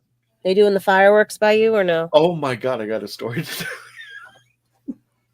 Oh, my roommate ran into the house. Apparently somebody lit off a firework and it chased him. He ran into the house. I was like, I knew we were going to have problems because they were launching fireworks at 11:30 in the afternoon. I'm like, what the hell are you doing? I'm still at work. Are you kidding me? I don't know if we're going to get the midnight here or if it's going to be sooner, but I'm shocked. Usually we hear music in the building. We usually hear whatever. This time, wow. I don't know if they all went down to Times Square. Yeah. I'm just going to say this. Everybody in the chats, and just tell me wrong. I remember the good old days when fireworks went on the holiday. So if there's 4th of July, it was launched on the 4th of July. If it was New Year's Eve, it was launched on New Year's Eve. Now today, Thanksgiving Day weekend, there were fireworks going up. I'm like, what the hell? What is this? On Thanksgiving? Yes. There was Christmas fireworks we had too. I know. I'm just like, any day's a holiday now, as long as they got the buy one get two free at the local fireworks store in the convenient corner of the tent that just shows up. And I think they're still technically illegal here. So I'm trying to figure out how the hell they get them. They certainly are. You have to have a license to shoot off fireworks here. I mean, that's always happens, but technically speaking, boop the holidays. That's a good screenshot right there. Yes. I'm gonna set this up, make it look pretty. Slide that over a little bit more. Slide that. There we go. And we're just gonna solo that because why? Because we can. Click. Woo! There's our screenshot, and we're just gonna make it go bigger. Oh, put that back up. Okay. Boink. I played Boop the Hall for the first time yesterday. Mel's board game room. Yeah, that's my friend Mel. That's who I was just texting saying you should come. and since she didn't see the other thing that they sent, the other thing they sent was the Night Cage Shrieking Hollow. But yeah, this was so stuck. This has been stuck in the post for almost 2 months. And now I finally have it, and I'm super excited for it.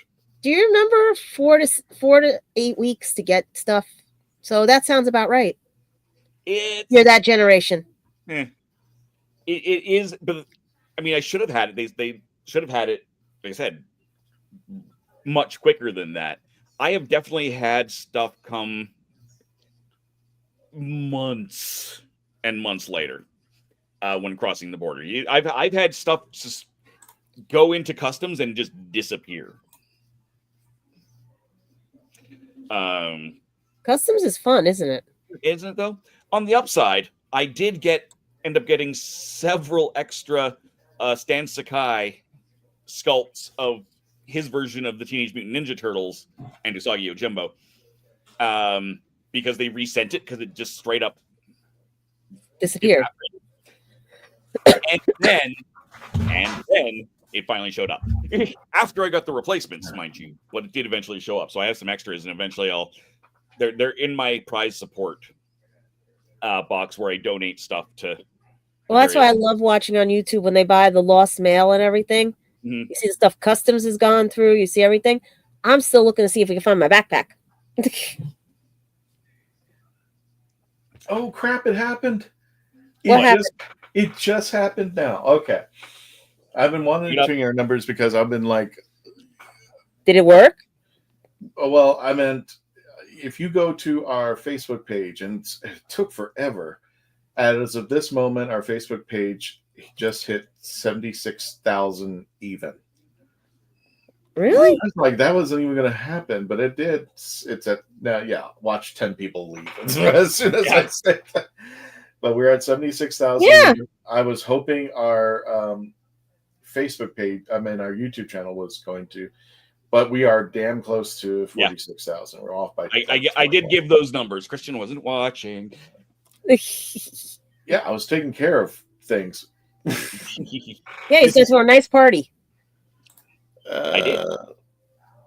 Yay. Good job, guys. Thank you. Did you show face pictures? I did not. Oh, Faith's going to rip me if I don't show them. Then you put them on here. I am. Hang on a second. Bunka. Dang. And if you want more information about Faith and everything, it's in the description for the page. She's named Faith, but playing Joy. Yep. Yes. Yeah. Well, I mean, we could just, do that. But she nailed it. Yeah. Yeah, she got it. She absolutely nailed it. Nailed it.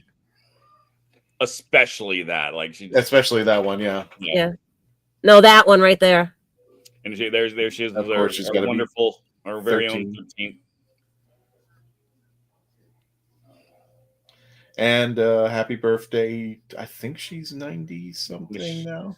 She would have been, I should say, she would have been 90. I met her once. She was lovely. 96. Nichelle Nichols. She had a birthday on December the 27th. And Bernard Cribbins had a birthday just a couple days ago, if you were around. His birthday was on December the 29th. And I don't know if you know. Oh, let me take the banner down so everybody can read that. So before I step foot in 2025, I want to see the terms and conditions. Yes. Yeah. And want to wish everybody a very happy New Year, wherever you're at. Whether it's just taking place, just like in Australia, where they were the first ones to get it, or in the UK, where it just took place just 37 minutes ago, or here in Florida, which is going to happen within the next 4.5 hours. So wherever you are, we hope you stay safe. We hope it's wonderful, and we hope everybody the very best as we enter 2025. And don't forget, MegaCon, our very first convention of the new year, is going to be taking place at the Orange County Convention Center February 6th through the 9th. This is now completely confirmed. We will be with the Dalek Builders of Florida. We will be hosting a couple panels, one of which is just a cosplay panel. So there it is. Oh, thanks for pulling that up. Yeah, Meet the Stars of Doctor Who. Good God. My friends are all going, we don't have, they have to pick between mortgage or this. And it's like, then they have to get pictures together, like 13 and or just do dumb luck like it happens to me. I end up running into them. Mm-hmm. This right here. This is why I paid for my ticket to Europe early. Oh, If anybody I'm getting Matt, I have to get Matt. yeah.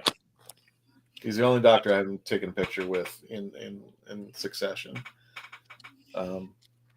He's like I said, he was hard to get at New York Comic Con when he was there. And I tried my best. He is like elusive as anything, but I found out he was in disguise too. So he was dressing up in cosplay as well. Yeah, anytime he was going to the Doctor Who panel, probably dressed up as Game of Thrones, and anytime he was going to the Game of Thrones panel, he was in Doctor Who outfit, I'm sure of it. Yeah. No, I'm gonna have to try for Matt and Jody just because I can't. Those are the two you can't guarantee I'm gonna get. I know that Alex will be at Pensacon. So I'll get to see her there, and I kind of gauge MegaCon as a good gauge on what we might see here in Calgary and Edmonton over the course of the next year, and plausibly Vancouver. I know some of these guys are going to be at Vancouver Fan Expo just before MegaCon. So, and Mel says, I'm starting with a Pop 2 balloon for, you know what, wherever you got your balloons hanging up, take a Sharpie and put a big 2 in front of it. It's those big number ones.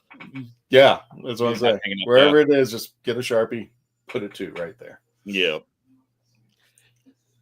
Or don't, please. Don't ruin your wall. Right.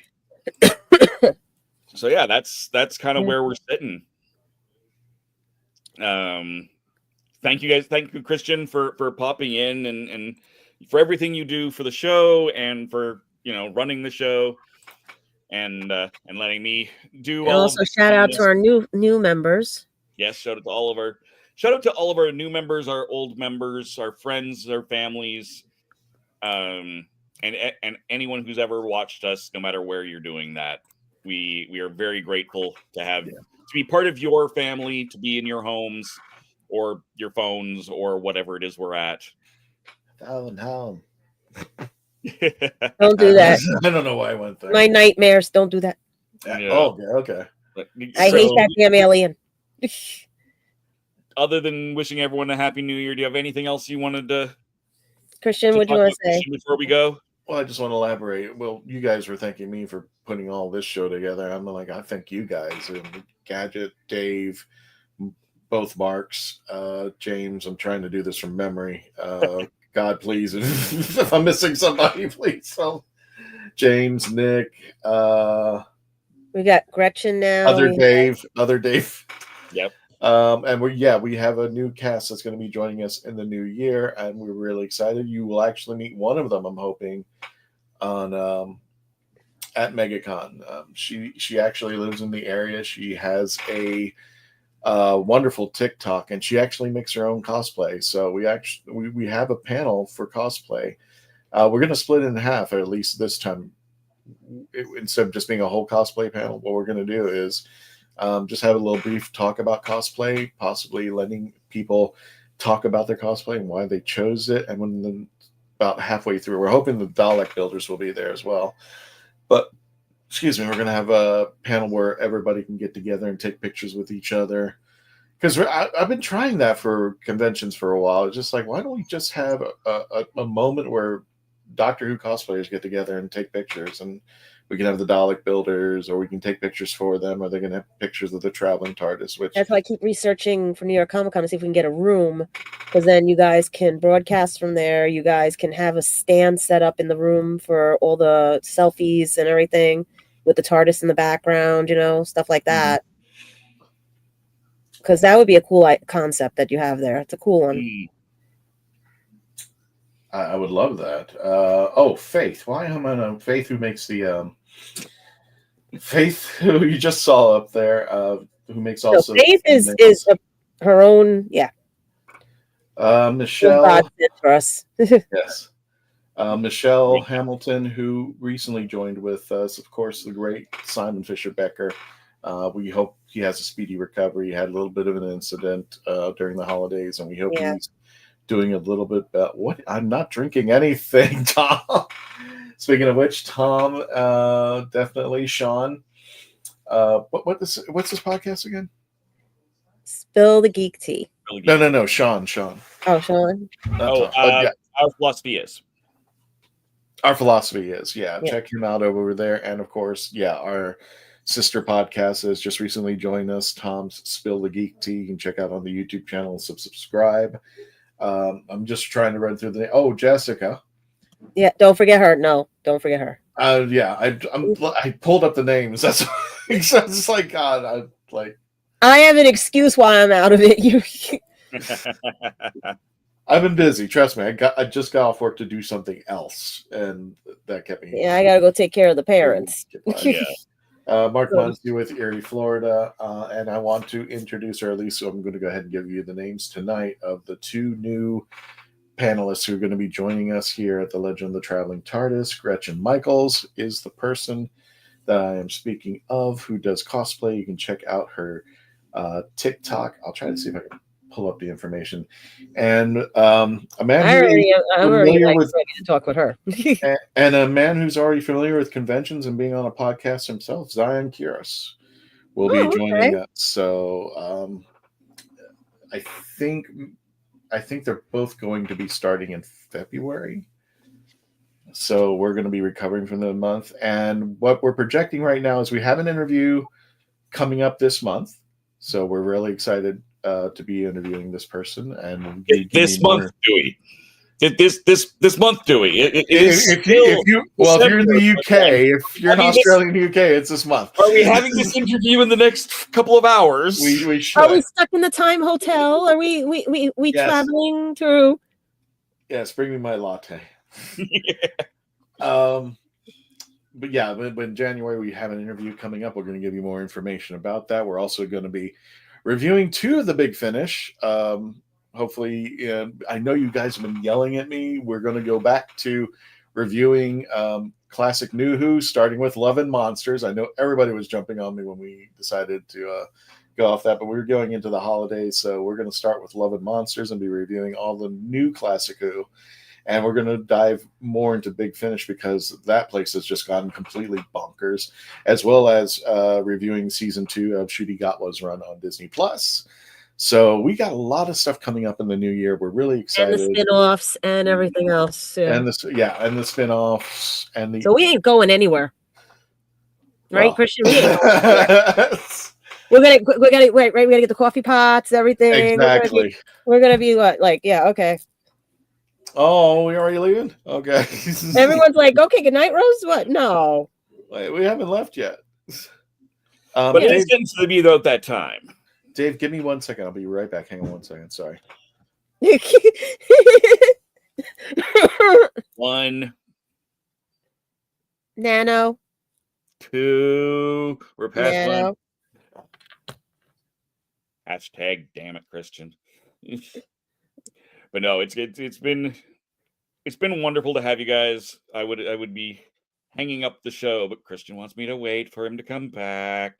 I want to see how Gretchen is, because she showed me something that I'm like, because I play my cosplay is the character, she cosplays daughter in a few, like in an alternate time thing whenever I go to Comic-Con and everything. Yeah. So that's why I'm like, I have to speak with her, because I would love, if I ever could meet up with her, to pull this off. You know what I mean? Yeah, yeah. And everything, because it was hysterical when I tested it at New York Comic-Con, and I wish I could have done the wig a different way, but I didn't have time to finish it, so I had to put in extensions, and it didn't give the same effect, but it people were getting the idea. Yeah. Yeah. We'll get there. Leave me alone, Tom. No. Well, no, I had to check on Summer because there was. How's she feeling? Well, I mean, there was just a bang right outside my window. That's what I'm saying. Yeah, she ran out of the room, so I wanted to make sure she was okay. She just like boom, gone.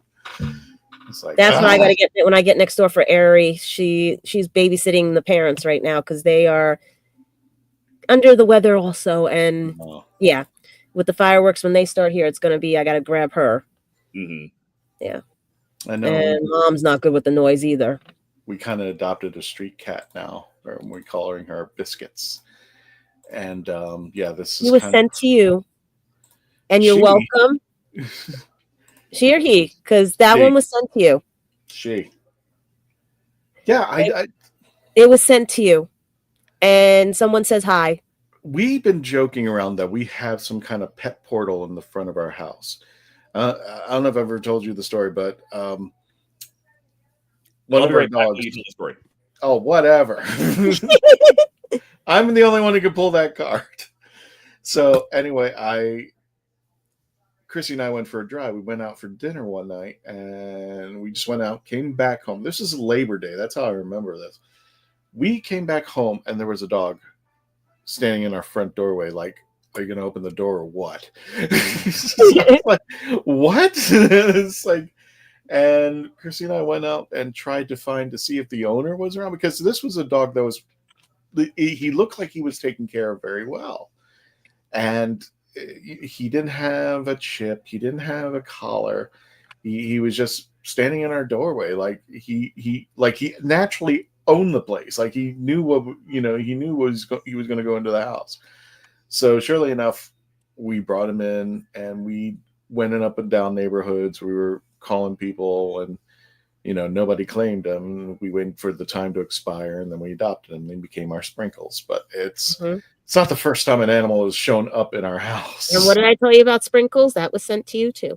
We don't. You know what? You can stop. It's just right. Well, now. You have some people on the other side, on the other side, that felt you were a little lonely and missed you also, and thought that would be the best way to say that they are thinking about you too, and that you're doing good work and everything. So they sent you a present. So that it's just really weird. Summer is the only one I think. No, Summer and Bandit are the only two that we went to the ASPCA. Yeah, the rest showed up. What was it?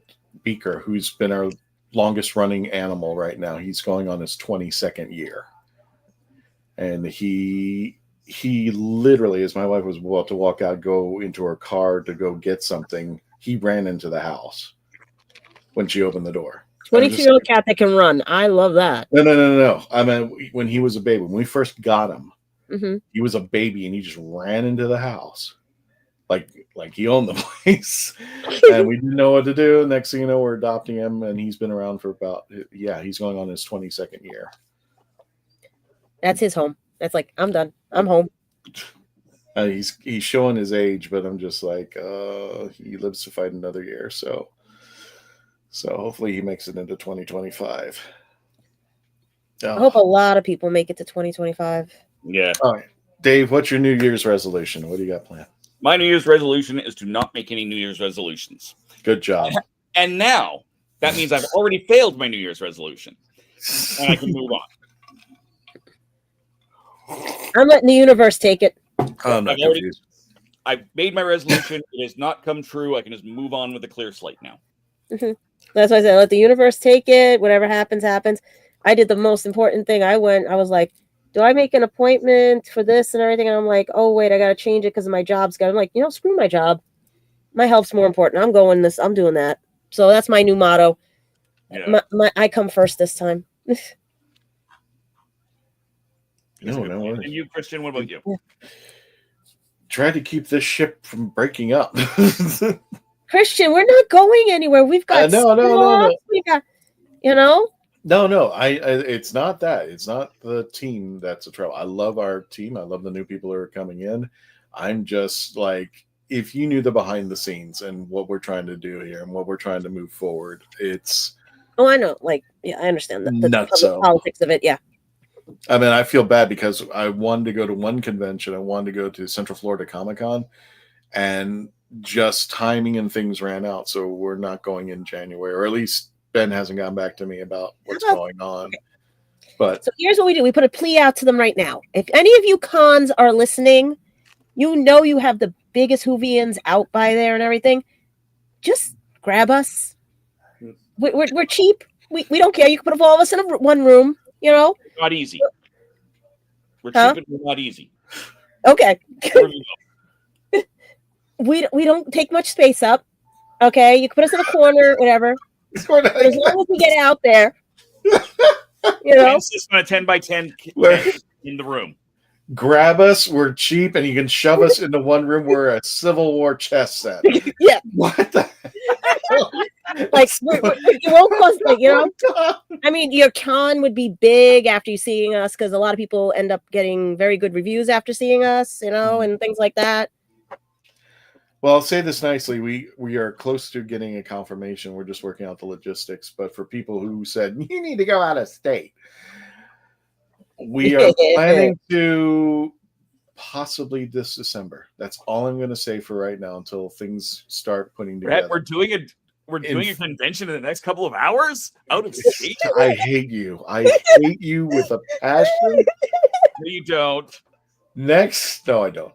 Next in 2025 December, we are planning to go to Louisiana.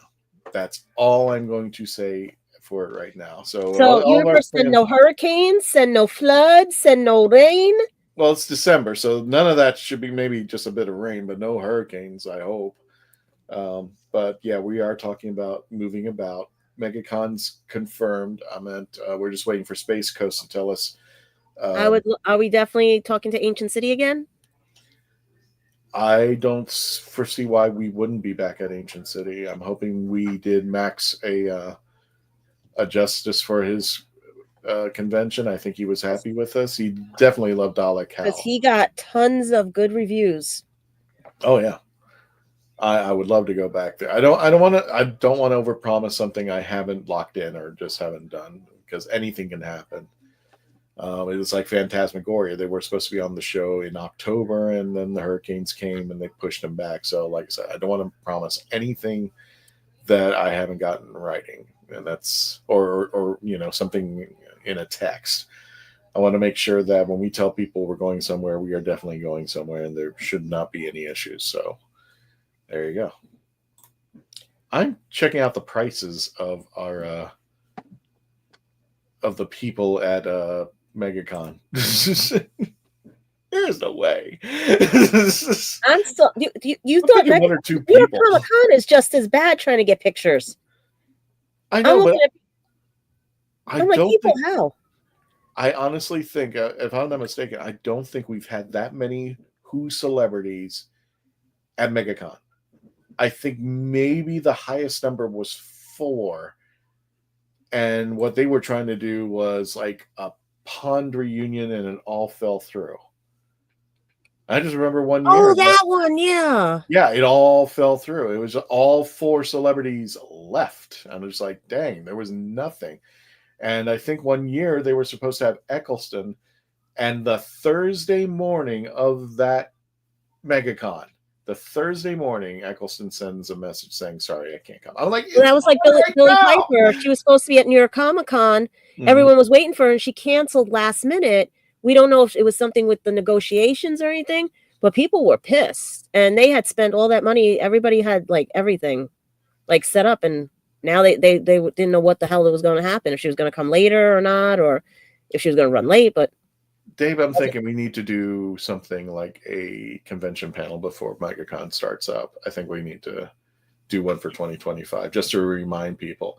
And one of the things I'm glad you mentioned that, Gadget, because I wanted to remind people, if you go to a convention, it's like going to a theme park for one ride. Don't. It's just because you never know. I've heard people going like, oh, I went to, I'm just using it as an example. When I used to work there was a guy and his daughter who wanted to ride the Haunted Mansion, but unfortunately he waited until too late in the night to ride it, and the ride went down. Like it was not going to be running that night. Felt really bad. And it was just like, yeah, if you're going, go there for other reasons, find something else just in case Space Mountain breaks down. Then you can go on the Haunted Mansion, or you can go on, And that's the thing about conventions, that there's certain people get in their head. It's like, I get my name out there if I go to these conventions, or I go to this and I'm going for this. But when they get there, they get disappointed because they're like, why is it not what it's supposed to be? And us regulars are telling them, guys, get off your cell phones. 1, don't sit in the middle of the floor. 2, because that's even worse. 3, I would love to have someone talk with me and figure out, because we do need a place to eat and everything, but it doesn't help that you're next to a booth and they're trying to line people up and everything, and we're stepping in your food. Yeah. So it's like, especially, and then they're allowing us to have wagons and everything because they found out that now everybody, because it's more of like a trade show than anything and stuff. If you do bring a wagon, don't bring a carriage too. I had one person had the carriage, a wagon, and the stroller, and was on the cell phone this past New York Comic Con, and I was like, yeah. Have to be the shuttle service for the entire convention. And I used to do, before they changed hands, I used to do logistics for New York Comic Con. So one year I even had the ADA set up for everything so that with people with hard of hearing, seeing and everything, touch screens and all that. That year it works good. All the games were in one section. Everything was like that. Now it's like they're doing that same thing again. They're putting them all over the place because it's whatever's popular and everything. Get the shot because the news crews are going to say, that's lazy news crews. Just come into the convention, shoot your stuff and, and everything and stuff, because it's mostly the fans only see what the news crews wants to show or this. They don't see what we go through as behind the scene press or panelists or things like that, trying to get into these things and stuff. And like us, we would do good with a room because we can break it down into 3 different things. You can shoot the Rat Hole from there, Legend of Traveling TARDIS, Spill the Geek Tea. All 3 can be shoot from there. And we can interview all the stars. They can come downstairs because they'll be right near Artist Alley. All the autograph signings are always kept in the same spot. And then have like a photo booth and everything, that they can pose with either Squishy, Pinky, or Happy, whatever, right? And your TARDIS. Or we can even do like a giant TARDIS. We can rent out one and everything, and stuff. Because the one thing they kept asking at New York Comic Con was, is there going to be a giant TARDIS? Because they heard that we were going to be there, meaning me representing, but they thought I had like a TARDIS. So that's what I'm saying. If we can figure something out, like if the fans, we want you guys to request us, because that's the only way we're going to be able to get there. And me just doing it myself for Anime NYC and New York Comic Con, I'm paying out of pocket for this. And I just missed the deadline to do for Anime NYC. I don't know if I'm going to get tickets. That means the TARDIS doesn't show up at Anime NYC. And a lot of the voice actors love seeing the TARDIS, A lot of the fans know the TARDIS. They're like, they want to pose with it. We've had from genres like My Hero Academia through Blue Exorcist. You know what I mean? Through all the gamers posing with it. Even when I go to New York Comic Con, you have all your Doctor Who's. Now, I was shocked that only the Jodies, because and everything, were there. Those were the only ones, or the Mats, like all the ones that were like that. I did not find any Daleks or anything, but everybody else found the Daleks and everything. So that's why I'm saying you guys have to let us know what you want so that we can plan it and contact these cons, Or if you want, you can reach out to them and tell them, hey, you want the Traveling TARDIS people to come out there. Anyone's going to console room, I literally have to drive through Minneapolis, and they've ignored all of our emails. Oh, good grief. And that's crazy because they could have an instant person right here. We could have been vlogging from there, promoting their con, and they don't realize that will bring them more business. You can get a bigger location. We're just pigeonholed because of Javits Center down here, but thanks to New York Comic Con, they've grown Javits now. It's gotten bigger, and stuff, because the fans kept saying they wanted certain things. So, guys, bring us to the conventions. You want us on there. We even might interview you guys. Oh, we I'll be around there with a microphone interviewing you guys if we can rig it in such a way. I actually, Dave, for Christmas, I got a stand for my cell phone. Oh, yeah, it's a nice little periscope stand, and this thing could go a little bit taller than I am if we wanted to record stuff over there. That's not saying much. What's that? That's not saying. Don't do that. Don't do that. Shut it down. Because that's what I'm saying. It's like, you guys love us. We see the numbers. So now you got to bring us to where we can see you. Because this show's nothing without you guys. We got a better idea. Send them to Dave's house. Everybody, we're going to Dave's send them here to help me with the parents and clean. You've seen him cook on our foodie specials. So I know. He's good.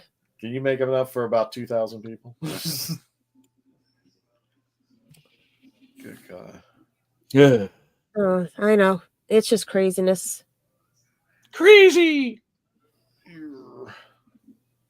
So what else have we crazy- got? No, that's it. Amanda. We got 10 seconds till 2 hours. Yeah. Oh yeah. So if you are in the ocean, what's after? What's the first? What's plus one? Is Isle of Man, Ocean? What is the Puerto Rico? Whatever. That's a country, its own country. Puerto Rico, like Melina? I think she. No, that's not. It's not midnight there yet. The Isle of Man. That's it. I don't know. Possibly. Yeah. I don't know. What's -1? That'd be I don't great know. just to be on an island by yourself and going like, yeah, just turned just turned midnight here. Well, who else? Well, that's it. That's us. Exactly. How many people are on the island? Oh, about 10 of us. We're really bored. We'd launch fireworks, but it burned the island down.